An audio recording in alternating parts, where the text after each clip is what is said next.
Now, more stories, insights, and analysis of Illinois policy and politics. This is Illinois Rising, presented by the Illinois Policy Institute. Once again, your host, AM 560's Dan Proft. Dan Proft back with Pat Hughes. He's the co-founder of the Illinois Opportunity Project, illinoisopportunity.org. Joins us on this edition of Illinois Rising. And Pat, the Illinois Justice Forum is a panel discussion that's upcoming at Loyola, at the law center there. That's where I got my law degree, by the way. And you got your law degree where? At DePaul. It's a subpart law school. Yeah. Panel features a number of individuals that come from different perspectives, but they're kind of all coming together around the issue of criminal justice reform. We've seen Rand Paul talk a little bit about this, particularly in urban cities. He did urban centers. He did in the debate. We talked about how kind of it's unfair that poor people are treated differently than rich people with respect to the drug laws, for example. There's some strange bedfellows also occurring at the state level. Yeah, no, it's really, really interesting because oftentimes in politics, I think what people get so upset about is the fact that everybody's arguing and bickering and taking sides. And here it's an opportunity for sort of both sides of the aisle to come together around an issue that they have common interest in. You got a circumstance here where the Illinois Policy Institute is a great liberty-based think tank, and conservative state senator Mike Connolly is doing an event with the ACLU. And I think that just shows that, there are ways that you can bring non-traditional coalitions together.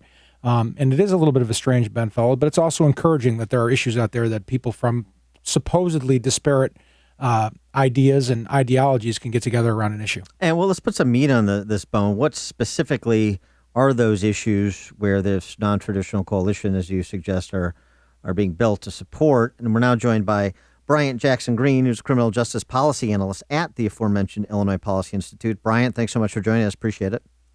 Morning. Thanks for having me. So explain this forum and the specific issues under the rubric of criminal justice reform that are being advanced at the Illinois Justice Forum on the 22nd. Sure. So basically this Tuesday, the Illinois Policy Institute will be partnering with the group called the Coalition for Public Safety. And we're just sort of meeting to sort of have a discussion on criminal justice reform, both on a national level and how this is an issue in Illinois. The coalition is actually made up of a very bipartisan group of organizations. You have on the one hand groups like the ACLU and Center for American Progress joining forces with FreedomWorks and Americans for Tax Reform. Conservatives and liberals both have common ground to make on criminal justice policy on the state level. So the forum is basically discussing ideas and presenting how we can all sort of work together to achieve a common goal. Well, some of the topics that are going to be tackled specifically, are we talking about drug laws? Are we talking about capital cases, more reform in that area in the state of Illinois? What are we talking about? Sure. So we're largely talking about certainly drug offenses, some of the especially nonviolent offenses, sentencing policy. Are we putting people in jail in prison for an appropriate amount of time? And relating to the former, one thing is that this often comes as often more cost-effective if someone has, say, a drug addiction problem that keeps them going back and forth through prison and cycling through the system. It's a lot more cost-effective to give them drug treatment than simply incarcerating them and helping the problem sort of goes away. Part of the solutions will come from addressing, for what many people are the root causes of crime, and simply sort of warehousing them is both expensive, it runs up state budgets, and doesn't actually help solve the problem. Hey, Bryant, it's Pat. Welcome to the show. Thanks for being on. In my private life, as you know, I'm a conservative, and politically, I'm a conservative Republican. So when I see the ACLU, it's my natural reaction to sort of back off a little bit. But this doesn't seem the case with respect to this. I think it's interesting how you guys are building these non-traditional coalitions. How do Illinois' laws or the justice system as it's run here in Illinois compare with other states in the country related to this issue, and what can we do here in Illinois to better our criminal justice system?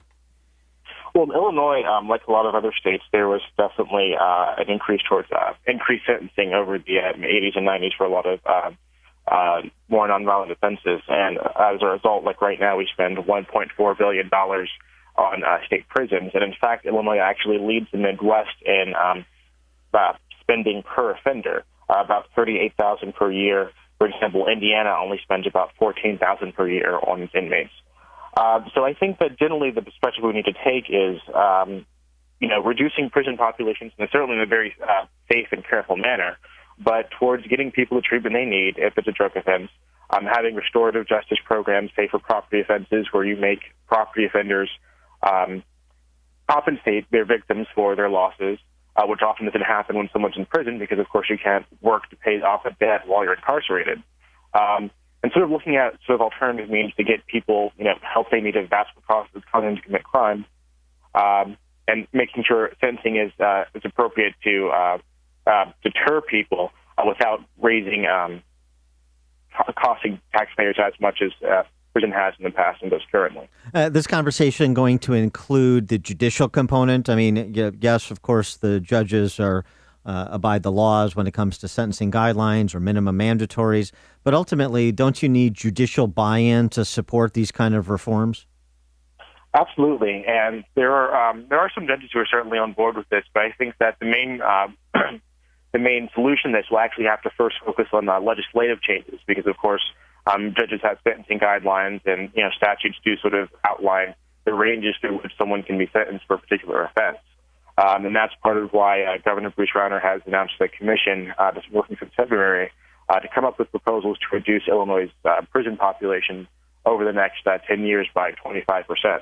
So once we focus on legislative changes, then that will sort of then lead to judges having more discretion to make more appropriate sentencing. Yeah, and also it would make room for more politicians, too, in our prisons, so that's helpful as well. Bryant Jackson Green, he's the criminal justice policy analyst at the Illinois Policy Institute. Thanks so much for joining us. Good luck with the forum on Tuesday. Thank you.